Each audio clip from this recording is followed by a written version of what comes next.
Hey, this is Dawnna St. Louis, and you guys probably been going, where in the hell has she been? And the answer to that question is everywhere. But I'm actually home this week, and one of the things that I wanted to talk a little bit about was it's my son's first day on his sales job. So he hasn't done a sales job before, which might be hard for some people to believe since I'm in sales. But there was some advice that I gave him, and I thought it might be really helpful, especially for people who are going into sales for the first time. So here's the first thing I would tell you to do. Take the top producer out to lunch, and take the product manager out for coffee, and really go into brain picking mode. Ask questions like, how do you open a conversation? If there was one tip that you would share with a new rookie like me, what would that be? What are the 3 top objections that you get on a regular basis, and how do you handle those objections? So start right there and get that information from your top producer. And then go to a product manager and ask the product manager, what are the 5 top things that I must know about our product? And where are our gaps? Where do we struggle a little bit? Like, what might our competition be saying about us that's not possible? Now, that's where he starts, and he's been doing that so far. The second thing we talked about was his LinkedIn profile. I'm like, go and update your LinkedIn profile next week. Get congratulations from people all over the place. Let people who congratulated know what you do, what you sell, and ask them for advice. Remember that stray kitty effect? Ask for advice. Make your connections feel like they're a part of your future success, and they'll keep giving you that advice. And then finally, the last piece of advice that I gave him was, this is something a lot of people do when they're going to be in sales or selling anything at all, is they spend too much time getting ready. They get the list, they find the prospects, they get the phone number, they get the email, but they never actually make the phone call. I told him, I said, make phone calls to the top 5 crappiest leads on your list. Make the call at the end of the day that your competition, who is scared crapless, I was going to say something else, is scared to make. They're still sitting there getting ready. And why do I want you to call the crappiest leads? Practice. Right now, no one is expecting you to close the deal on the first day. So the bar is super ridiculously low. Use this time to build your confidence, learn the lingo, and practice using everything that you've learned from the product manager as well as from the top producer. Like, go and use that information and give yourself permission to make a few mistakes. This is your opportunity to learn. And all that stuff that you learn, here's that 4th little teeny tiny piece of advice that I've given them, and it's really been working out, is get a mentor. Debrief what you've done every day. Learn what you should start doing, stop doing, and keep doing on a regular basis. Because right now, you only have one goal today. That's it. And that's to work just a little bit harder than everyone else. Okay, so here it is. I've given him this 4 pieces of advice, right? First, hit up the top producer and the product manager and pick their brains.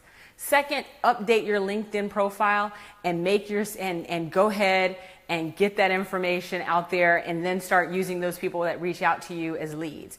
And then, of course, give yourself permission to, again, make a few mistakes. Absolutely. It's okay that you make mistakes, but for God's sakes, pick up the phone and call the crappiest leads ever. Well, here's the thing.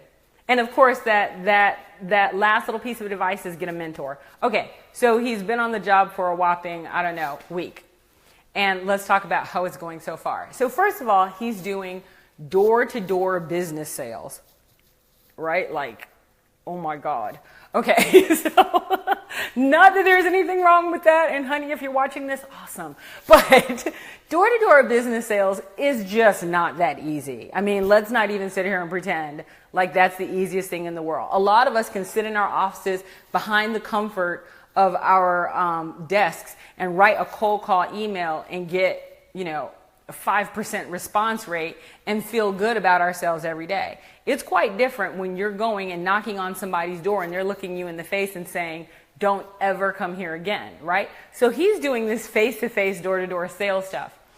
And I actually talked to him about setting the bar very low, giving himself not to come home with permission not to come home with a sale the first day, giving himself permission to, regardless of what your sales manager says about the bar, I want you to recognize that right now is your opportunity to learn. And he has never had a sales job before. The only sales job he's ever done is on me, quite honestly, and he's actually really good at it. So we talked about this a little bit, and here's his results. So his first day out, he closed the deal. And he closed the deal with his sales manager right next to him saying nothing. Okay.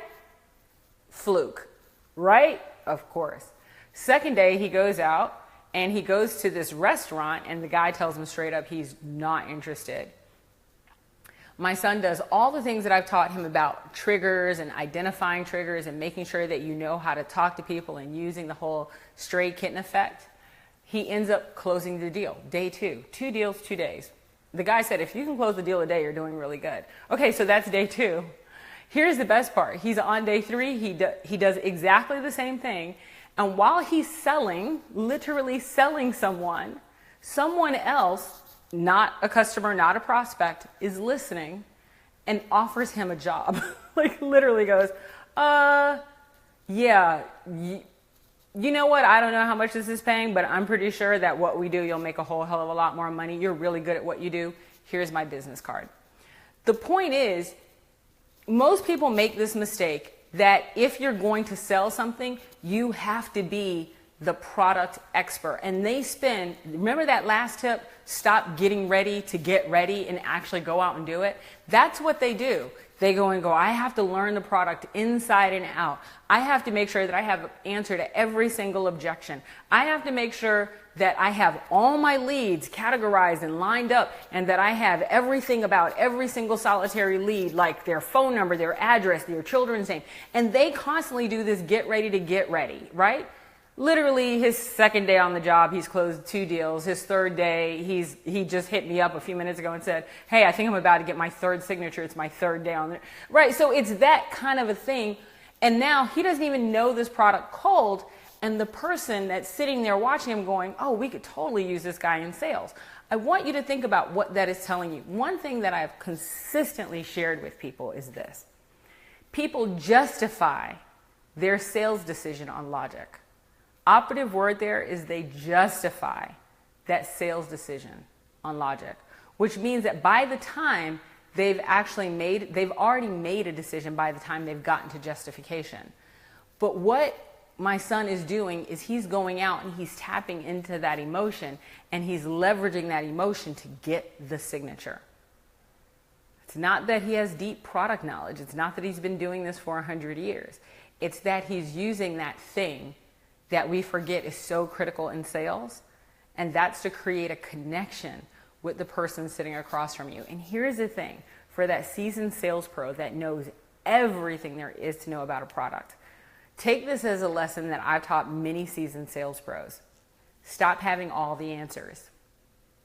Yeah, a teeny tiny bit of vulnerability makes the person sitting across from you feel like they don't have to be flawless. It also puts them in a position of power. And by virtue of them being in that position of power, they feel better about themselves. Then you can come back up with the answer. But make sure that you just take a moment and be human and not perfect.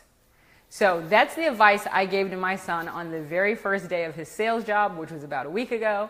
And so far, he's been killing it. I'm very proud of him. So it's a little bit of a humble brag. Not really. I don't even know what a humble brag is, honestly. No, I'm bragging. He's freaking killing it. I'm very, very proud of him. And I got to tell you, if you're going to go out there and do sales, this is what I would tell you to do on your first day on the job. And so far, so good. Talk to you later.